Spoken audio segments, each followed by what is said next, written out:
sine function. I'm Chinita and Francisco, and I will discuss to you how to graph the sine function.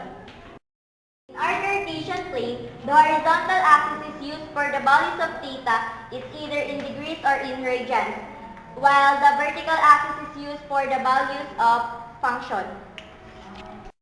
The sine function can be written as y is equals to a sine x, where the value of a is the amplitude and the x is the cycle from 0 to 2pi. And in order to find the formula of period is equals to 2 pi over x. Illustrative example. Y is equal to sine x. We don't have magnitude is only 1. To graph this, we must draw first the table of values.